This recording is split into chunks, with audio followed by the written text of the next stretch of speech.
युवराज सिंह ने Stuart broad को जब 6 छक्के लगाए थे, उसके बाद एक इंटरव्यू में उनका ये कहना था कि मुझे पहले ही पता था कि ब्रॉड आखिरी बॉल कहां डालने वाला है। टॉप बैट्समैन अक्सर बॉलर का दिमाग पहले ही पढ़ लेते हैं, और ऑपरेशन सिंदूर में भी भारत ने पाकिस्तान की 2 ऐसी मूव पहले ही रीड कर ली थी जो पाकिस्तान ने एक्सपेक्ट ही नहीं किया था। आज पार्लियामेंट में external affair minister doctor S Jaishankar ने ऑपरेशन सिंदूर का पूरा सच रखा, और इसमें पूरे ऑपरेशन की असली क्रक्स हमें समझने को मिल जाती है कि कैसे भारतीय सेना ने 2 ऐसी जगह पर पाकिस्तान को आउटस्मार्ट किया जिससे पाकिस्तान के सारे प्लान धरे के धरे रह गए। तो शुरुआत करते हैं 7 मई से, जहां से पहले हमें यह समझ आएगा कि पाकिस्तान की तैयारी किस लेवल की थी। 7 मई 2025 को भारत ने पाकिस्तान के टेररिस्ट लॉन्च पैड्स पर प्रीएम्प्टिव स्ट्राइक्स किए, पर पाकिस्तान उस रात भारत पर जवाबी कार्रवाई करने के लिए बिल्कुल तैयार बैठा था। भारत की स्ट्राइक्स होते ही पहले पाकिस्तान ने भारत के एयर बेसिस, एमुनिशन डिपोज और कमांड हेडक्वार्टर्स को टारगेट पे ले लिया। चाइनीज सर्विलेंस सैटेलाइट्स उनको लाइव कोऑर्डिनेट फीड कर ही रही थी। ये बात हमें इंडियन मिलिट्री के ऑफिशियल प्रेस ब्रीफिंग और लेफ्टिनेंट जनरल राहुल सिंह के स्टेटमेंट से भी कंफर्म हो चुकी है। लेकिन Indian air defences S-400, MRSAM और आकाश ने उनका सारा हमला फेल कर दिया। पाकिस्तान को यह पता था कि अगले दिन पूरी दुनिया पाकिस्तान को यह बोलेगी कि भारत ने सिर्फ टेररिस्ट लॉन्च पैड पर हमला किया है, आप जवाबी कार्रवाई ना करें। इसलिए पाकिस्तान ने यह हमला उसी वक्त कर दिया। पर क्योंकि वो इस हमले में कोई भी टारगेट नहीं ले पाया, इसलिए उन्होंने पूरी दुनिया को यह बोला कि हम भारत को एक बड़ा जवाब जरूर देंगे। अब 9 मई को यूएसए के वाइस प्रेसिडेंट जेडी वेंस ने प्राइम मिनिस्टर मोदी को फोन किया और उन्हें यह बताया कि अगले 24 घंटे में पाकिस्तान भारत पर एक बहुत ही बड़ा हमला करने वाला है, एक मैसिव स्ट्राइक। भारत ने इसका सीधा जवाब यह दिया कि अगर पाकिस्तान ने हमला किया तो उसका कड़ा जवाब उसे जरूर दिया जाएगा। अब यहां से एक बहुत बड़ी चीज हमें साफ पता चल गई। अगर अमेरिका भारत को यह बता रहा है कि पाकिस्तान हमला करने वाला है, तो अमेरिका पाकिस्तान को सीज फायर के लिए पहले ही मना रहा था। 9 मई को पाकिस्तान को IMF का लोन भी सैंक्शन किया गया था, और वो इन्हीं शर्तों पर दिया गया था कि वो सीज फायर भारत के साथ करेगा। पर पाकिस्तान ने सिर्फ एक रात का वक्त मांगा था कि उन्हें एक जवाबी कार्रवाई करने का मौका दिया जाए, बिल्कुल वैसे ही जैसे बालाकोट के बाद उन्होंने कोशिश की थी। कारण ये उनकी डोमेस्टिक पॉलिटिक्स का एक हिस्सा था। अगर शहबाज शरीफ और आसिम मुनीर ये हमला ना करवाते तो इमरान खान की पार्टी उनका वहां मजाक बना देती, क्योंकि 2019 में इमरान खान ने भारत पर जवाबी कार्रवाई करवाई थी और एक पायलट को पकड़कर उन्होंने अपने देश में खुद को जीता हुआ घोषित कर दिया था। इसलिए शहबाज शरीफ और आसिम मुनीर के लिए ये स्ट्राइक करनी बहुत जरूरी थी।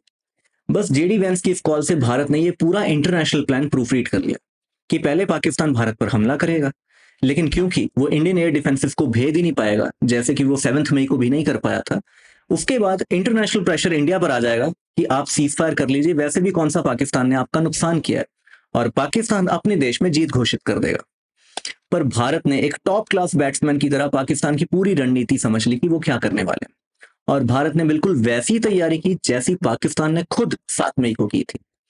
10 मई को भारतीय सेना पाकिस्तान के हमले के इंतजार में पहले ही घात लगाकर बैठ गई।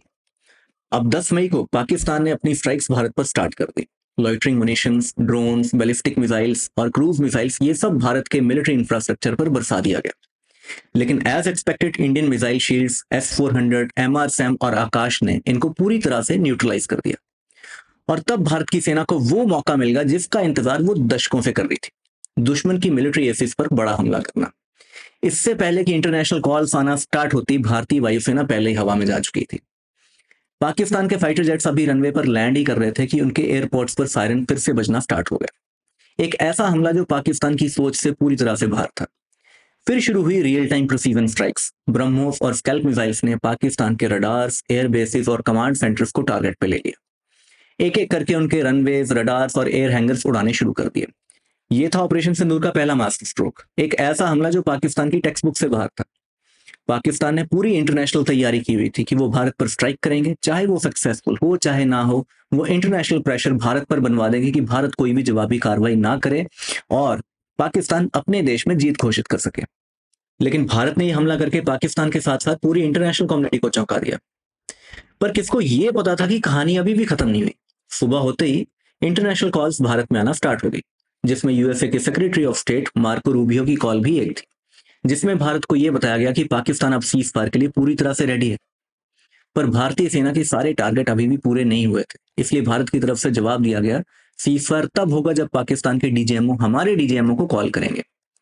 कुछ ही देर में पाकिस्तान के डीजीएमओ का कॉल आया।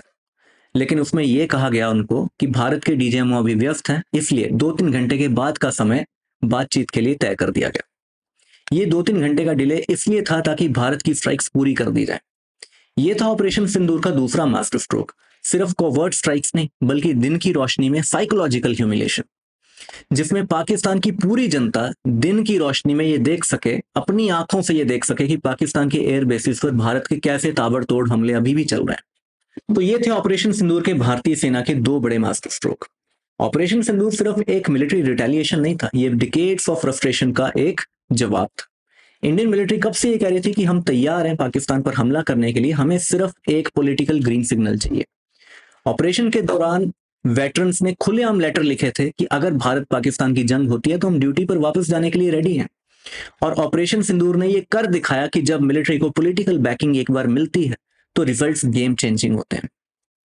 अब ऑपरेशन सिंदूर से हमें 2 क्लियर सिग्नल मिलते हैं कि इससे पहले कि ग्लोबल प्रेशर आ जाए उससे पहले स्ट्राइक कर दो, और दूसरा, ऐसी स्ट्राइक करो जहां दुश्मन एक्सपेक्ट ही ना कर रहा हो। अब एक चीज हमें समझनी जरूरी है कि अगले ऑपरेशन का स्केल इससे काफी बड़ा हो सकता है, और वो तभी सक्सेसफुल होंगी जब हमारी मिलिट्री की वॉर मशीन्स, एयरक्राफ्ट, ड्रोन्स और मिसाइल्स ये लेटेस्ट होंगी। और अगर हम अभी से आर्टिफिशियल इंटेलिजेंस, ड्रोन्स और सैटेलाइट टेक में आत्मनिर्भर नहीं बने तो कल का बैटलफील्ड हमारे लिए मुश्किल हो जाएगा। आपको यहाँ क्या लगता है, क्या पाकिस्तान फिर से पहलगाम जैसा बड़ा हमला करने की कोशिश या हिम्मत जुटा पाएगा? कमेंट सेक्शन में अपनी राय जरूर लिखिए, और ऐसी ही रियल जियोपॉलिटिक्स के लिए चैनल को सब्सक्राइब करना ना भूलिए। जय हिंद।